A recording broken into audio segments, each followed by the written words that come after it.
Olá, bem-vindos e bem-vindas a mais um Diálogos INEU, minha edição extraordinária aqui por uma razão muito especial. Meu nome é Rafael Iores, eu sou professor do Departamento de História da Universidade de Denver e também um membro do INEU, que é o Instituto Nacional de Estudos para os Estados Unidos, e tem uma série, essa que vocês conhecem, que é o Diálogos, onde a gente conversa sobre diferentes temas, e hoje, como eu disse, um dia muito especial, onde a gente vai estar falando com o professor Reginaldo Nasser, também é membro do INEU, é professor da PUC de São Paulo, do Programa em Relações Internacionais, e um dos grandes mentores e membros do programa Santiago Dantas, que é um dos programas mais importantes de pós-graduação em Relações Internacionais do Brasil. Então, a gente está se encontrando aqui hoje para falar sobre um novo livro do Reginaldo, que tem o título A Luta contra o Terrorismo, os Estados Unidos e os Amigos Talibãs. Como vocês podem ver, é um livro que tenta analisar aí de uma maneira muito detalhada e ampla, né, essa experiência da última intervenção estrangeira no Afeganistão, pelos Estados Unidos, claro. Então, conta essa história que vem desde lá do ataque do 11 de setembro e os desdobramentos que ocorrem em cima disso. Eu acho que é um livro que já é referência, certamente a única síntese dessa experiência tão importante para a constituição do mundo de hoje, né, a síntese no Brasil, em português, talvez. Então, a gente está aqui para ter essa conversa com o Reginaldo no dia de hoje. Vai ser uma conversa onde a gente vai discutir o livro e temáticas relacionadas aí às questões do livro. Então, eu queria te parabenizar pelo livro, Reginaldo, te dizer que realmente foi um prazer ler, um prazer estar aqui contigo e te acolher aqui, então, ao Diálogos INEU, te perguntar se você podia começar a conversa contando um pouco qual foi a motivação para escrever o livro, a origem desse projeto, né? Como é que você vê isso? Boa tarde a todas e a todos. Um prazer imenso estar aqui por várias razões. Acho que primeiro, o Rafael já disse, o INEU, né, que é um importante instituto de estudos sobre os Estados Unidos, do qual eu faço parte, do qual o Rafael faz parte, e tem contribuído significativamente para estudos em geral sobre os Estados Unidos. Prazer também estar com um historiador, pesquisador do porte do Rafael, né? Eu acho que desde o início da minha formação profissional, eu sempre fui um outsider em tudo, né? Eu comecei fazendo medicina, fiz 4 anos, fiz direito, economia, um punhado de coisas, terminei sociais, mas para dizer tudo isso que eu sou um historiador frustrado também, né? Então, quando eu posso, de forma não profissional, mas eu tenho uma relação especial com a história, com os processos históricos, tá? Isso é um elemento fundamental na minha formação e que eu sempre procurei manter, e quem foi meu aluno sabe a insistência que eu tenho nos cursos de relações internacionais sobre a história. Claro que há várias concepções de história, teorias de abordagem, tudo bem, mas a ideia de processo histórico, dos atores, tudo é fundamental. E o Rafael é um grande pesquisador e um parceiro aí sempre da gente. Olha, eu acho que a idade também, Rafael, porque eu nunca tinha muita interesse, não sei, vontade de fazer um livro para um público maior. Isso não significa demérito, mas é de linguagem, de como construir a narrativa. E eu estava preparando alguns artigos acadêmicos já para esses 20 anos do 11 de setembro, né? Eu conto um pouco aí no prefácio que eu não era estudioso do Afeganistão, nunca tinha sido. Conhecia porque a gente sabia da União Soviética e meus estudos eram mais sobre o Oriente Médio. O Afeganistão nunca foi para o Oriente Médio, né? Quer dizer, os árabes que foram, né, os árabes do Oriente Médio que foram para o Afeganistão para fazer a jihad contra a União Soviética, e esse fato chamou a atenção de todo mundo. Então, naquele momento, as televisões também, os meios de comunicação, foi um dos momentos auge das relações internacionais no Brasil, né? Começaram a recorrer a professores, pesquisadores, e eu achei que eu devia ir, embora ainda não, porque não tinha outros especialistas. E comecei a me dedicar sobre o assunto, ler, debater. E um dia eu pensei, poxa, eu nunca escrevi nada. Então, eu estava preparando os artigos acadêmicos. E falei, quer saber do negócio? Não vou fazer artigo acadêmico. Um livro, primeiro, que tenha, né, não chega a ser o brodel de longa duração de um século, mas de 20 anos, mas que os artigos são muito tópicos, né? E eu fui procurar artigos, inclusive, nas revistas mais qualificadas de relações internacionais, e, por incrível que pareça, proporcional à dimensão da importância do tema, não tem muito artigo, não achei muito, nem artigo e nem livro, né? Porque, afinal de contas, a maior, o período, né, o maior período de ocupação que os Estados Unidos já teve num lugar, concordando ou não, mas é a chamada guerra que veio para a nova ordem e tal. E, puxa, ninguém dá atenção para isso. E aí propus a escrever, e também estimulado pelo um discurso do Biden, em abril, quando ele disse que ia deixar o Afeganistão sem condições, né? Não tinha mais pré-condições, né? Aí eu falei com o editor, o Rafael Valim, falou: escreve rápido isso aí, Reginaldo. E aí ganhei uma hérnia de disco aqui do cervical, fiquei fechado em casa e entreguei em começo de agosto, né? E o livro demorou um pouco e eu fiz questão de não mudar, não colocar a retirada de Cabul, né? Porque no livro eu já falo que teve retirada. Não sou adivinho, pelo contrário, eu apenas li o que jornais americanos estavam escrevendo, e você, além de não só porque está nos Estados Unidos, que alguém bem informado sabe, todo mundo já estava falando que os Estados Unidos já tinham retirado. Então, o livro eu falo que houve a retirada, né? Cabul foi um caso à parte. E aí eu entendi que tinha que pegar esse longo processo, né? E pegando as duas coisas, a guerra, o atentado terrorista e a guerra ao terror, né? São dois polos que, sob tensão, que se negam, que se complementam, né? E para ter uma visão geral do processo. Então, inclusive, primeiro, ou que eu recuo um pouquinho do 11 de setembro, só para ver aquele ambiente lá da Al-Qaeda e da Jihad, né? E quis fazer algo, então, portanto, para dialogar com esse público mais amplo, alunos da área de humanas, jornalistas, dialogar com todo mundo. E tem fios soltos por todo o livro. E quem quiser pode pegar isso e desenvolver. Tem muito fio solto.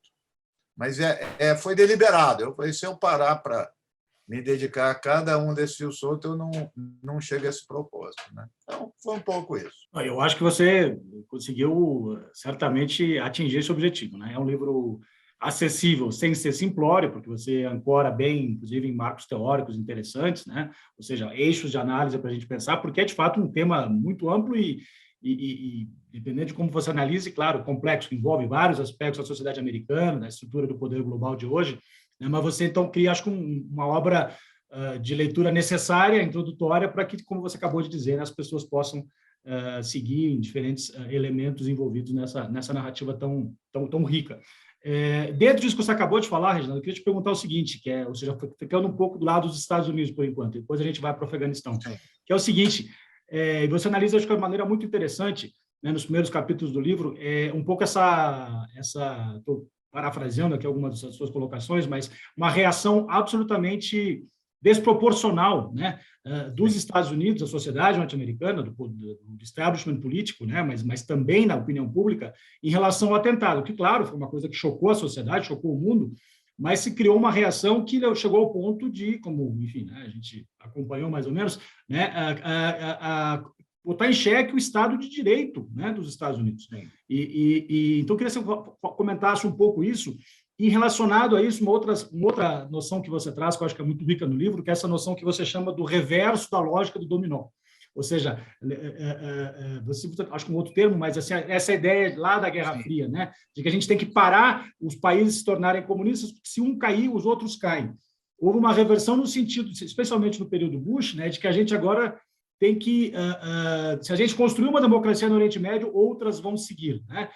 Voltamos aí a elementos paradigmáticos, sejam ingênuos ou errôneos ou imperialistas né, da história política norte-americana desde a Guerra Fria. Mas como é que você falasse um pouco sobre isso? Quer dizer, a reação desproporcional que houve no sentido de botar em xeque, né, elementos do Estado de Direito norte-americano envolveram tortura, e essa lógica de que a gente tem a missão e a possibilidade de construir democracias no Oriente Médio, né, no Afeganistão, e depois a gente pode falar do Iraque, né, no sentido de criar um modelo que outros países seguirão. Quer dizer, nada disso ocorreu.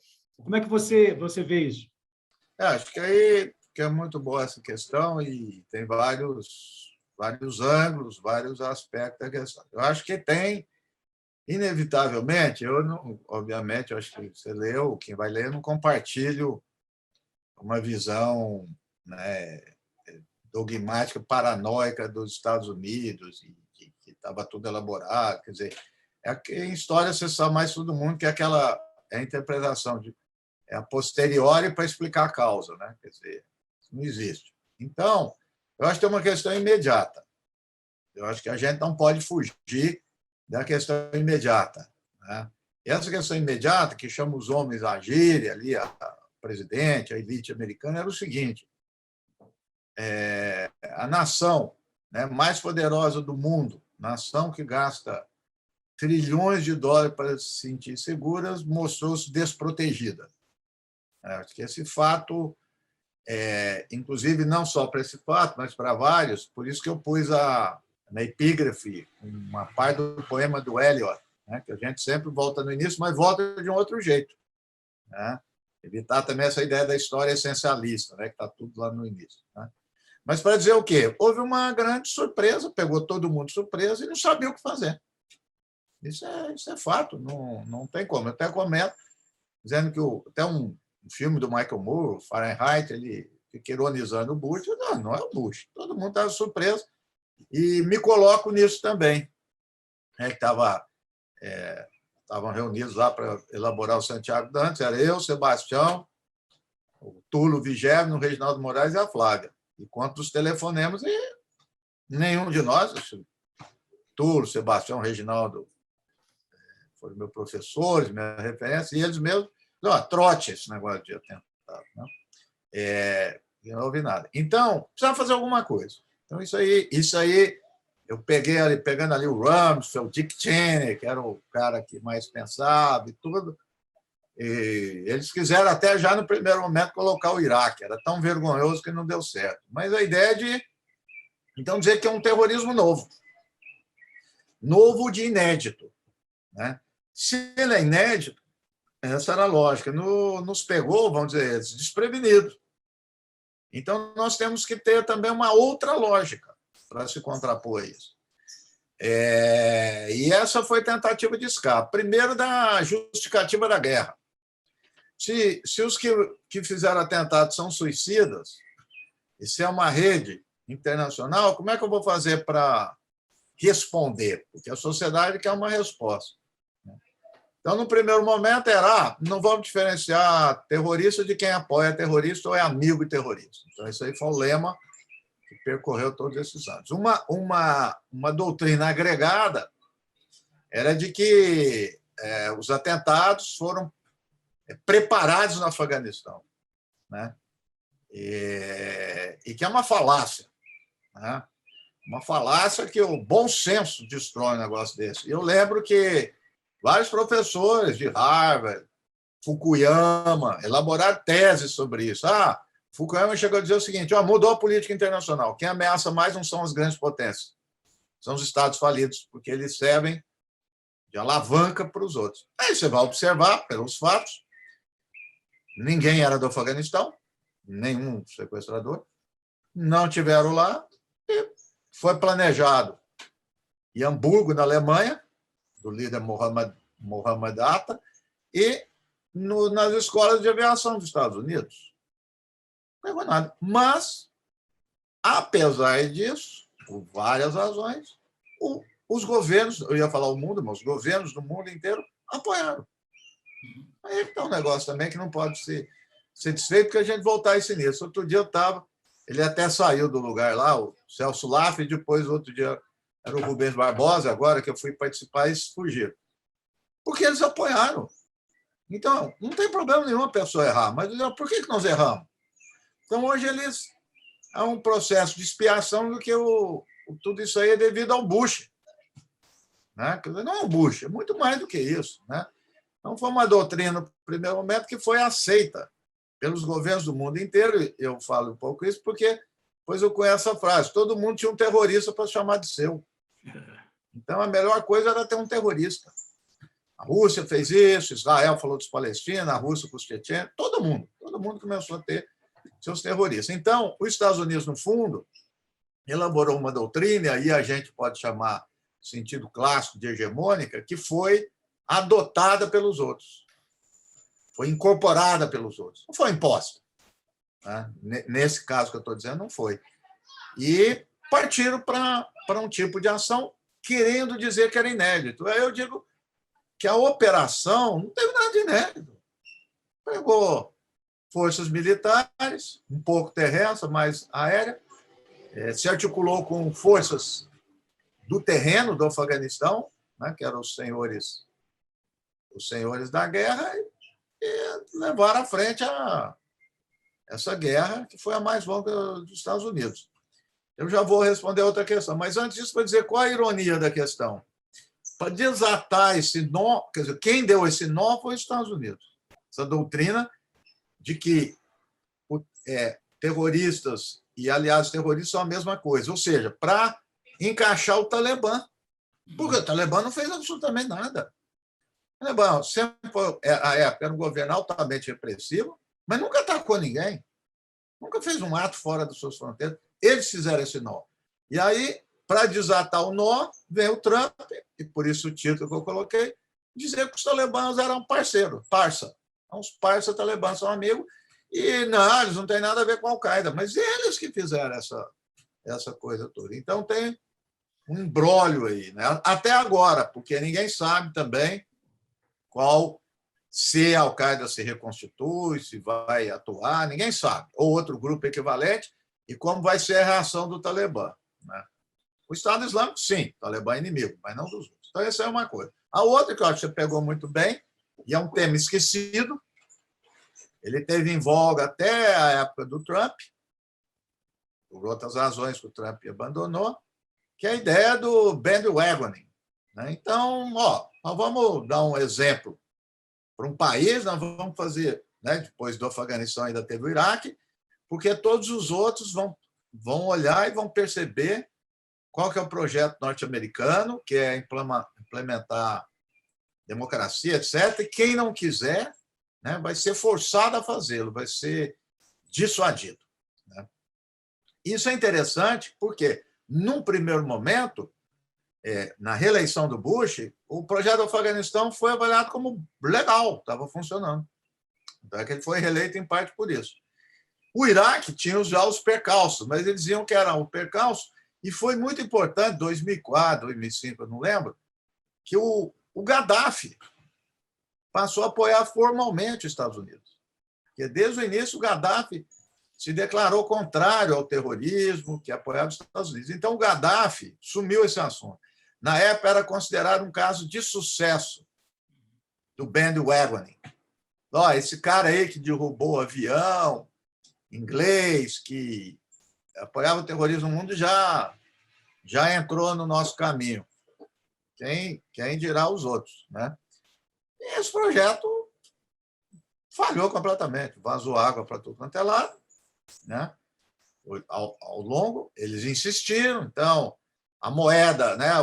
A rubrica era eleição, eram feitas eleições, em algum momento aí eu trabalho um pouco, mostrando tanto quanto eram fraudulentas, né? Envolvendo a elite afegã, o irmão do Karzai, dois irmãos, a dupla, um era traficante de armas, outro de droga, né? Controlavam todo esse processo, a CIA despejou de dinheiro e deu nada. Mas, só complementando sua questão, eu avalio o seguinte, tem muita gente, os Estados Unidos fracassou e não fracassou. Tá? Porque se a gente olhar hoje o Oriente Médio, eu posso dizer, os Estados Unidos, e é fato, não conseguiu colocar nenhum aliado seu. É verdade, completamente verdade. Os casos da Líbia, da Síria, é verdade. Só que esses países acabaram. Então, se ele não consegue, eles são destruídos. Líbia não é nada, Síria não é nada, Iraque não é nada, acabou, tudo destruído. O Egito teve o golpe, Quer dizer, está lá, mas é um país hoje sem presença política nenhuma, não tem força, altamente dependente dos Estados Unidos.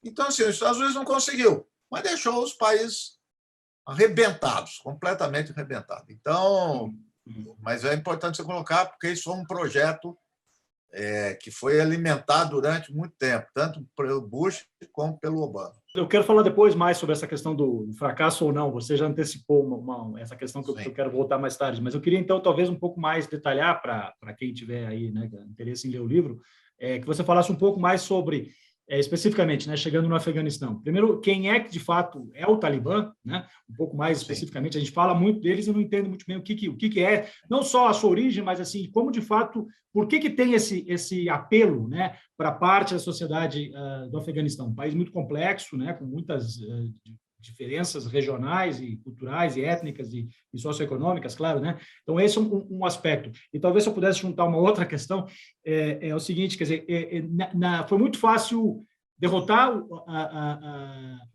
ou seja, invadir o Afeganistão e derrotar o Talibã, mas não foi fácil estabilizar o Afeganistão. Né? Não foi tão fácil assim. Né, de novo, repercutindo outras experiências históricas da política externa intervencionista que os Estados Unidos já fizeram. E que você falasse um pouco sobre isso. Então, o que o Talibã representa para a sociedade afeganistã, né? E essa questão ao tentar estabilizar, teve que trabalhar, na verdade, com um monte de líderes provinciais, né? Profundamente corruptos e que jogavam contra a noção de um poder central, né? Ou seja, uma dificuldade enorme de estabilizar esse país. Se você pudesse traçar um pouco o que você, enfim, gostaria de ressaltar sobre essas questões. Perfeito. Em relação ao Talibã, né? E aí há muito equívoco. Eu vi até de colegas aí, né? Os Estados Unidos apoiou o Talibã. Nunca apoiou o Talibã. O Talibã não existia, tem um problema aí cronológico. Né? O Talibã nasce em 93, 94. Né? Então, é claro, tinha membros do Talibã, entre eles o líder, o Mullah Omar, que fez parte dos mujahedins que combateram a União Soviética. Então, eu diria que, primeiro fator, esse contexto da guerra do Afeganistão contra a União Soviética, ele gerou muita coisa. Né? Gerou a Al-Qaeda, gerou o Talibã, gerou várias coisas. Então, há esse sentido forte do termo de contexto estrutural, quer dizer, o contexto permitiu se constituir atores com percepções novas, doutrinas novas, ideologias novas. Isso é fundamental. Num terreno onde tinha muita arma, muito dinheiro, e passaram a ter conhecimento, aprendizado de logística militar. Né?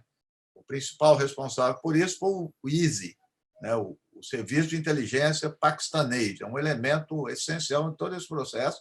Ele que coordenou isso desde o início. Ele que balizava as ajudas americanas, sauditas, etc. Então, esse é um ponto. O outro é que o Talibã, gostando ou não, ele é expressão de uma parte da sociedade afegã. Ele não veio de cima para baixo. Né? O Mullah Omar, seu primeiro líder, ele nasceu numa região mais pobre do Afeganistão. O Afeganistão é um país miserável. Ele veio da região mais pobre. Mullah varia alguns países. E no Afeganistão é a categoria mais baixa, no sentido cultural e econômico. Né? Então, aquele que começou a aderir o Talibã é isso. Então, eles começaram com um sentido de justiceiro, próximo disso, fazer justiça. Muito estupro, muito roubo, muito sequestro. Então, tem um aspecto moralizante muito forte, né? Em relação a isso. O outro aspecto é que eles nasceram durante a Guerra Civil, né? Afegã. Então, eles tinham a ideia de construir uma unidade. E apelaram e entenderam que essa unidade poderia vir, a única coisa que poderia unir era o Islã. Então, a religião aqui ela aparece no sentido de centralidade, homogeneização e, portanto, aproximando um pouco a ideia de nação. Né? Que isso é complicado, ter uma ideia de nação no Afeganistão, dado o que você falou dos líderes tribais, das províncias. O país é um país muito fragmentado, né? Hoje ainda, 85% da população do Afeganistão é rural. E não é só rural, ele é descentralizado. Mal comparando, se aproxima um feudalismo, né? Então, eles vieram com o Islã e uma interpretação específica do Islã. Isso é importante. Por quê? Porque eles queriam, desde o início, se distinguir do resto. É intencional. Então, assim, as pessoas que tentam aproximar a questão Talibã, Oriente Médio, se dão mal. Não é. O Talibã é uma relação que não tem nexo com o Oriente Médio. Eles tiveram aliados e mantiveram aliados até o final da Al-Qaeda. Isso é uma coisa, mas não a doutrina. Então, eles vieram com uma interpretação sui generis do Islã, baseado num sistema de justiça. Essa era a coisa.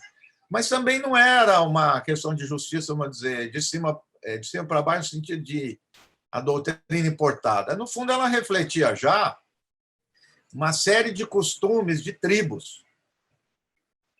E aqui o Talibã, e isso se recoloca nos dias de hoje, eu entendo que eles sabem bem qual é a dificuldade. Então, quando se diz que o Afeganistão é cemitério de impérios, e todo mundo repete isso, né? Porque lá eles não resistem ao estrangeiro. Todo povo resiste ao estrangeiro, não é especificidade. Eu redefiniria a coisa. Não é cemitério de império, é cemitério de poder unificado. Como os impérios são unificados, eles se arrebentam.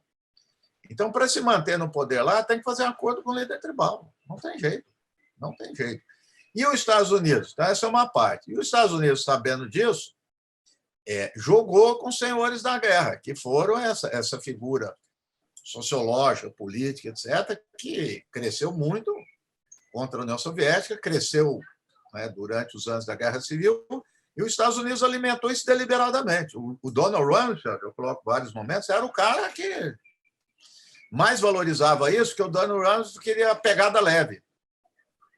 Era não se envolver. O que me vem na cabeça, eu não faço isso no livro, porque eu precisaria pesquisar mais.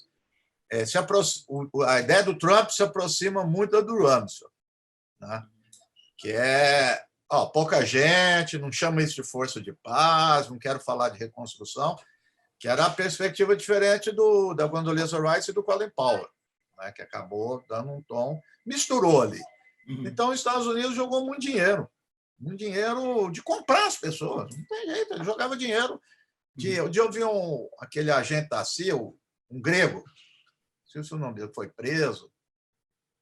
Ele falou, eu andava de helicóptero e jogava dinheiro. E é verdade, não é mentira dele, não. Então, e o Talibã, aí, chegando nos dias de hoje, ele passou por outras experiências também. Passou esses 20 anos, que é o que você falou, tirar do governo é uma coisa, dominar o país é outra, né? Eu não vou saber aqui reproduzir integralmente, é muito mais bonito do que eu vou dizer, mas um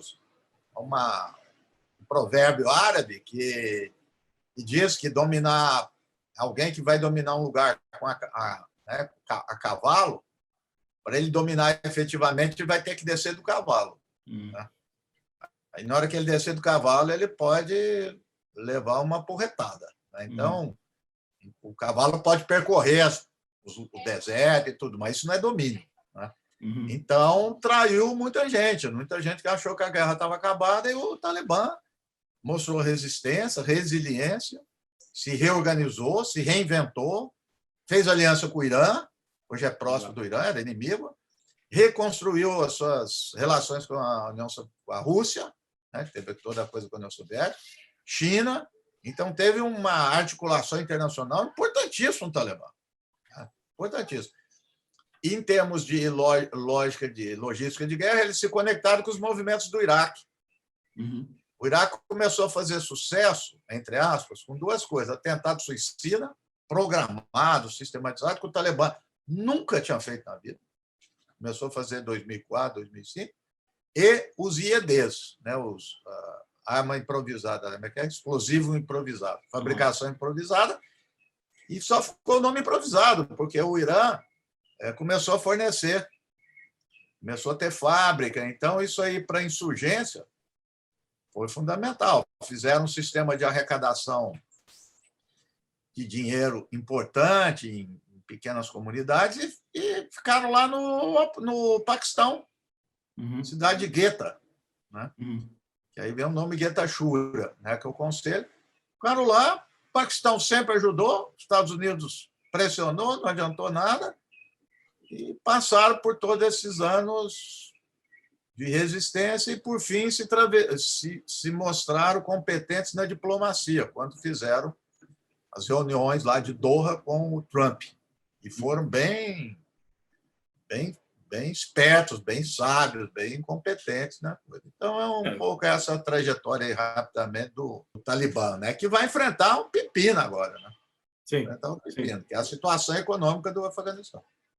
Nas negociações em Doha, quase que pautaram as negociações, né? Sim, colocaram as condições e conseguiram tudo que queriam na negociação, o que é fantástico. Mas eu quero voltar ao Talibã, mais ou menos assim, as lições da história daqui a pouquinho, mas eu queria perguntar, porque você tratou disso já de diferentes maneiras, mas vamos falar um pouco mais explicitamente o estranho caso do Paquistão, né? Porque é impossível falar disso sem falar do Paquistão. Né, que é um ator central nessa região do mundo e está sempre ali com as suas questões com a Índia, né, suas próprias questões, e essa relação sempre, não sei se jogo duplo, ambígua, ou qual é a palavra, com relação a vários outros atores, mas especialmente com os Estados Unidos, né, que é visto pelos Estados Unidos como um país problema, mas um país problema que a gente só consegue lidar dando mais dinheiro. A gente gostaria de não dar, mas acaba tendo que sempre dar mais dinheiro. Como é que é isso? Qual é o papel do Paquistão nessa história? Você falou bem. Eu lamento eu conhecer pouco de Paquistão. Estou a fim de estudar, porque quando eu comecei a ler isso daí, é o ator mais importante. Sem Paquistão não tinha Talibã. Ninguém duvida disso. Né? Agora, eles, no primeiro momento, logo quando aconteceu o atentado do 11 de setembro, os Estados Unidos foi lá, já sabiam que era a variável principal. Pressionou, fez isso, fez aquilo durante esses 20 anos. Agora nós vamos atacaram lá dentro com drones. E aí o Paquistão se revoltou, o serviço de inteligência falou: vocês vão atacar agora que nós vamos apoiar mesmo o Talibã, que antes nós não estávamos apoiando. Então, é esse caso que às vezes a gente tem que estudar, porque fica esse negócio de grande potência impõe. No caso dos Estados Unidos e do Paquistão, eles não põem nada, não. Eles pegaram dinheiro, não rompeu com os Estados Unidos, manteve integralmente, ipsis literis, o apoio ao Afeganistão, e em todas as conversas eles diziam: sem o Talibã, a nossa segurança nacional está comprometida. Por quê? Tem uma fronteira de 2.500 quilômetros. Como é que nós vamos ter problema com eles? Por quê? Porque entra a variável Índia. Então, nós temos uma frente com a Índia, em primeiro lugar, e, em segundo, eles são nossos aliados com os grupos da Caxemira. Então, não tem vários presidentes. Trocou o presidente, os Estados Unidos achou que ia mudar, nada. É isso. E o caso do Bin Laden, quer dizer, o Bin Laden estava escondido no que é West Point do Paquistão. Como é que eles esconderam ele lá? Mas também o Paquistão, é isso que eu ia dizer, ele manobra bem, né? Ele manobra todo mundo, porque eles viram que também estava uma pressão muito grande e entregaram o Bin Laden. Então, eles não são dogmáticos, são muito flexíveis nas ações, né? Entregaram, então também agradaram os Estados Unidos, com a guerra do terror e tal, mas o foco central eles mantiveram e mantém até hoje. Então, é um país que os Estados Unidos tem estudo, mas aqui no Brasil não tem nada, os alunos não querem estudar, ninguém quer estudar, e ele é fundamental, porque, repito, a política do Afeganistão, muita gente fala, não tem, até hoje não tem, você vai ter, eu não sei, não tem nada com o Oriente Médio. Ela termina ali na fronteira com o Irã, não vai para o outro lado, não passa para o outro lado. Então, é a Ásia Central, com repercussão forte nas ex-repúblicas soviéticas, aí por isso do interesse da Rússia, né? E do lado aí China, Paquistão, Índia, esse circuito aí. Mas o Paquistão é um caso, tanto é que eu notei, e eu fui pegando, ele aparece um pouco em todos os capítulos que eu escrevi durante os 20 anos. Ele sempre está presente. Né? Sim. E agora, mais do que nunca, vai estar, porque depende dele. É impressionante a capacidade, né, a efetividade do Paquistão em conseguir, né, sempre recursos dos Estados Unidos e jogar muito bem isso, né? Desde a Guerra Fria. Impressionante. E, claro, o Paquistão como fronteira sudeste do Afeganistão, e aí também tem a Ásia Central, né, que é o norte do país. E aí envolve toda uma outra dinâmica também, aí a gente traz China e Índia, a gente vai falar daqui um segundo. Mas eu queria te perguntar, então, isso, Reginaldo, voltando rapidamente para os Estados Unidos, que você citou rapidamente, mas só para tentar esmiuçar um pouco, que você também é um dos eixos, né, que você toca isso ao longo dos diferentes capítulos, você, enfim, analisa diferentes presidências, né, dos Estados Unidos nesse período, um uso eleitoral, né, dessa guerra ao terror que é feito tanto pelo Bush, que é o cara que põe lá no porta-aviões, né, a missão cumprida, mas também depois Obama, que também faz um uso eleitoral da guerra, né, diz que está se retirando e opta pela guerra de drones, mas que mantém, também é forçado, inclusive aumentar o número de tropas, né? O Trump também, evidentemente, preferia, né, tentou usar o trunfo da negociação com o Talibã de maneira eleitoral também, por outras razões, eu acho que perdeu a eleição, não fundamentalmente por política externa, mas, de qualquer maneira, essa questão do uso eleitoral, né, que traz a guerra para o ambiente doméstico dos Estados Unidos de novo. Você, qual é assim, a sua avaliação desse processo? Não, isso aí é fundamental, né? Os Estados Unidos, bom, falando para o público, você sabe tudo isso aí, mas a política, chamada política interna dos Estados Unidos, quer dizer, a política internacional é a extensão da política doméstica, né? Primeiro tem que ter um apoio interno, depois eles vão atrás do apoio internacional. Né? Então, o Bush vendeu bem na reeleição. Né? Eles construíram estradas, construíram hospitais e tal, e realmente o Talibã estava meio para baixo, ali naquele momento. Né? E os Estados Unidos achou que aquilo lá estava ganho, né? E passou a se envolver com o Iraque, mandar recursos para o Iraque, os principais generais e tudo. Né?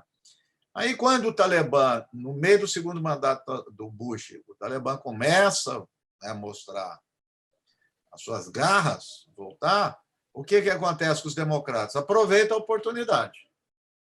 Então, eu peguei mais aí o Obama, a Hillary e o Joe Biden começaram a criticar e vir com essa ideia da guerra boa e a guerra ruim. Né? Aproveitar a oportunidade para criticar o envolvimento dos Estados Unidos no Iraque, considerada a guerra ruim, ou a guerra de escolha, e a desconsideração que eles tiveram, segundo os democratas, pela guerra do Afeganistão, que era a guerra boa, que era a guerra da necessidade, que era a guerra, segundo eles, mesma do terrorismo. Né?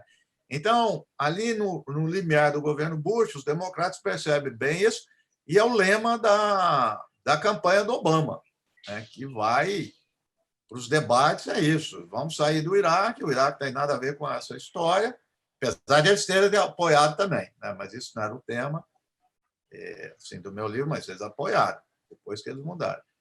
E aí o Bush viu, né, que a situação já estava e fez um envolvimento maior. Né?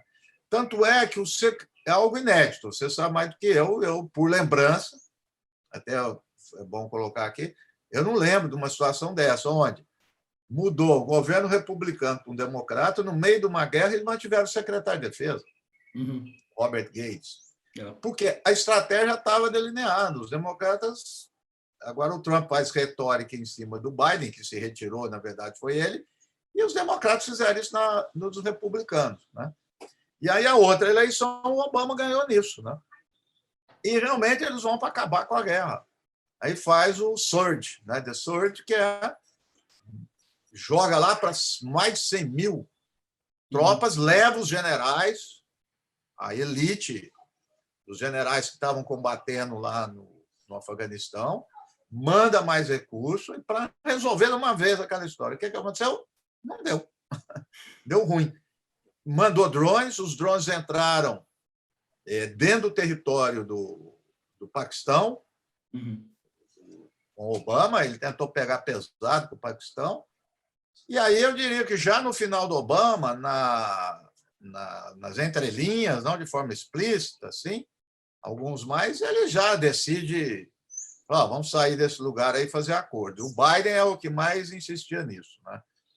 É uma ironia da história, um herda a política do outro, né? O Trump pegou esse fio aí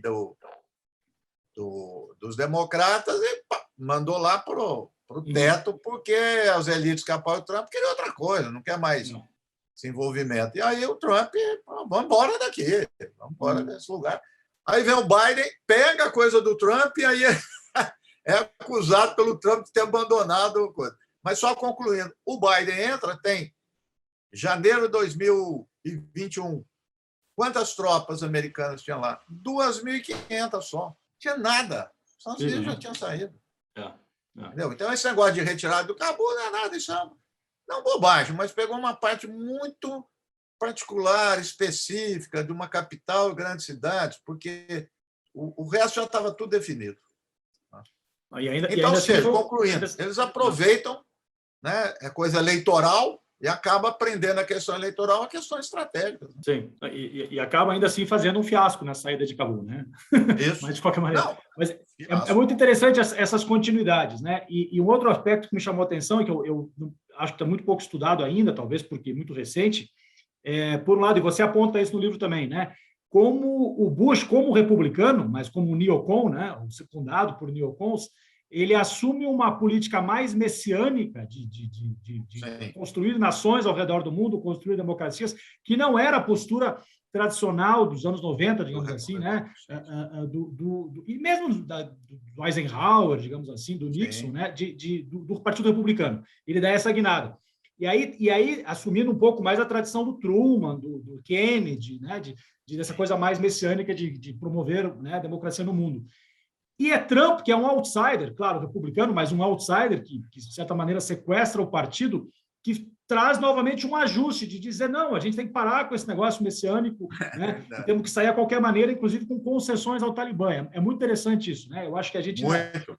Você sinaliza isso no livro, né? Mas, de novo, como eu acho que o livro, você mesmo falou, né, aponta várias coisas. Precisamos de novos estudos e outras pessoas que deem continuidade para analisar essas ironias, né, desse processo todo. É um processo complexo que envolve várias ironias, algumas delas trágicas, claro. Né? Eu não sei se você pode comentar isso, mas eu queria te perguntar uma outra questão, que é uma outra maneira de perguntar o que você já falou um pouco antes, que é a questão dos Estados Unidos foram ou não derrotados nessa história. Eu queria te perguntar isso, mas de uma outra maneira.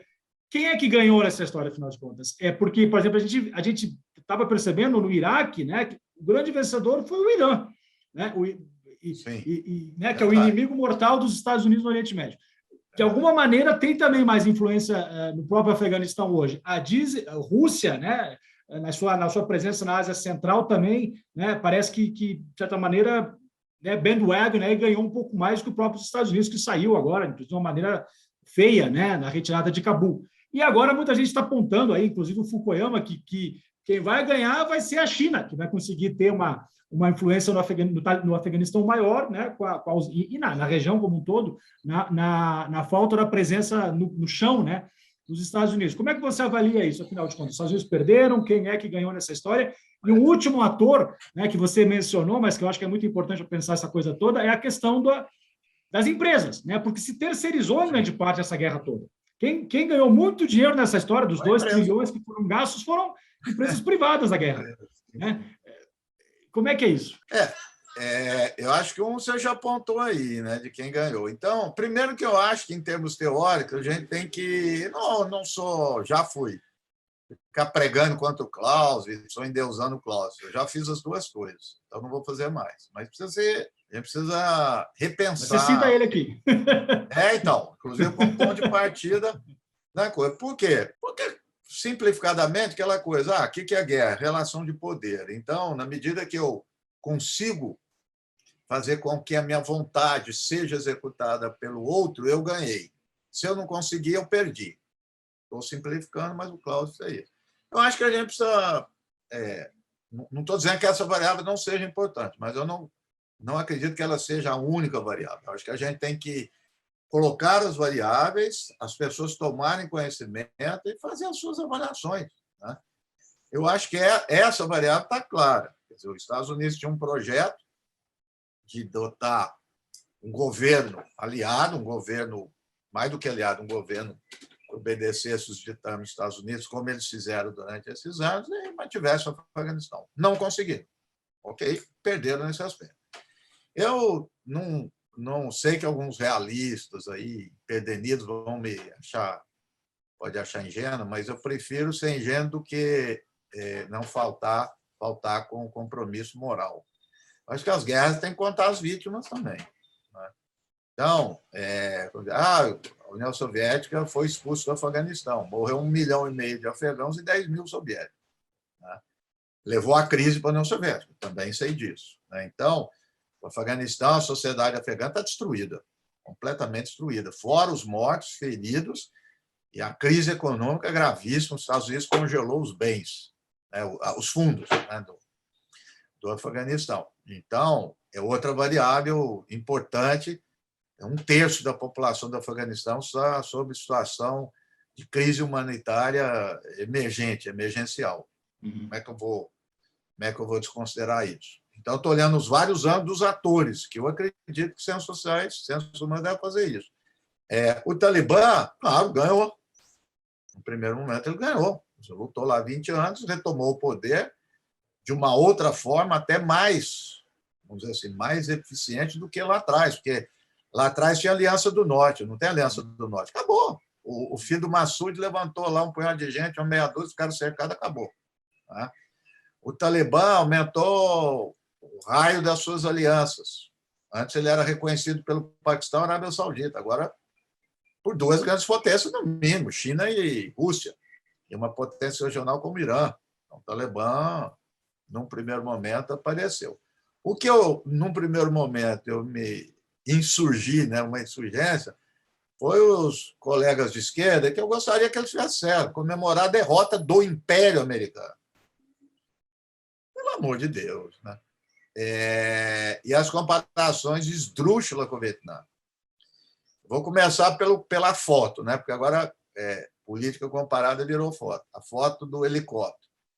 Aquele lá no Vietnã foi embaixada norte-americana. É um outro significado. É a bala. Tiro. O outro foi no aeroporto de Cabul. Embaixada americana intacta. Não derrubaram nem o portão. Eu brinco, falo que não teve nem pichação. Né? Vietnã, qual a repercussão teve na sociedade americana? Passeata, morte, direitos civis, direitos humanos. O que teve? Bom, você sabe mais que eu, não sei. Nada. Não teve nada. Ou seja, o Estado americano não entrou em crise nenhuma. Portanto, não é um império. Né? E aí, outro dia, numa entrevista, o Chomsky relevou tudo, China, competição, tudo, mas ele lembrou um dado. Que eu não sabia assim, eu não tinha na minha cabeça. Eu sabia que os Estados Unidos tinham muita base militar no mundo, mas não sabia que era tanto. E não sabia que a China só tinha uma. Os Estados Unidos têm 750 bases militares, o Chomsky disse, e a China tem uma, em Djibouti. Então, em termos de mobilidade, e aí o Chomsky lembrou, falou, gente, os fundadores dos Estados Unidos tinham uma concepção expansionista. Isso não vai acabar. Assim, eles não vão... Império não vai retrair, a doutrina é a mesma, é recuo tático. Então, o projeto foi para água abaixo, completo. O projeto no Afeganistão. Mas não é derrota do Império. O Império está... Se eu comparar lá 20 anos, cresceu o poder militar, cresceu o poder econômico, cresceu tudo. Né? E, por fim, as grandes empresas, você falou. Os Estados Unidos, que eu estou dizendo assim, quando atacaram o Pentágono, a percepção terrorista estamos atingindo o poder militar dos Estados Unidos. Olha o que fizeram. O investimento que fizeram durante esses 20 anos. Então, quem ganhou? Essas grandes empresas. Então, a nossa análise, às vezes expulsa o realismo pela porta da frente, ele entra pela porta do fundo. Tem muita gente criticando o realismo, de repente fala interesse nacional. Que nacional? Será que as pessoas acreditam em interesse de nação, do povo? Óbvio que não. É interesse de quem? Das grandes empresas. O que acontece? 2 trilhões no bolso deles. Não. Uma parte, sei lá, 10% disso foi para a elite afegã, que ganhou muito dinheiro também, e foi embora. Pegou o dinheiro e foi embora. É parasitário esse negócio. Que está no Emirados Árabes agora. Né? É isso, que é um ator fundamental. Para mim, a monarquia do Golfo é a questão central. Próprios Emirados Árabes. E aí, essas grandes empresas estão firmes e fortes, todas, de armas, de construção, empresa de segurança. E eu lendo o pessoal, a gente às vezes não entra. Remédios, quer dizer, o tanto de remédio que foi, vestimenta, é uma indústria, né? Não é só a arma em si. Né? Esse negócio cresceu assustadoramente durante essas duas guerras, e agora, eu posso, em princípio, como foi, a China venceu, com pressuposto, que não estou entrando nem em direitos humanos, né? Porque as pessoas nem olham isso, democracia nem nada, que o Talibã vai conseguir manter o poder e aspas, né? Cheio de aspas, e o Afeganistão estável. Com esse pressuposto, a China venceu, mas eu não sei se tem esse pressuposto. Aí é que está. Muitos grupos, inclusive racha dentro do Talibã, que é uma coisa clássica em qualquer grupo insurgente que chega ao poder. Os mais jovens vão dizer o quê? Que é traição. Isso aconteceu com ETA, IRA, a Organização para a Libertação da Palestina. Você começa a entrar no poder, você faz acordo, uma ala sai. E fora o Estado Revolução do Irã, né? Qual? A própria Revolução do Irã também. Revolução do Irã, com certeza. A Revolução do Irã é o melhor exemplo disso. Então, eu não sei mesmo. Quer dizer, quem vai saber disso aí? Então, a região lá está instável. Instabilidade, a China também tira o time de campo. Tem o caso dos uigures. Os uigures têm uma relação próxima com o Talibã. Eu não sei a quantidade, eu estava pesquisando. Durante esses anos, muitos que fugiram da China se estabeleceram lá. Tem muita família uigur. Sim. Então, eles têm porque foi a primeira fala do embaixador da China. Falou: vocês controlam, falou para o Talibã, você controla esse pessoal. Então, também não sei se tem vontade de controlar ou se tem a vontade e não tem os meios. Não sei.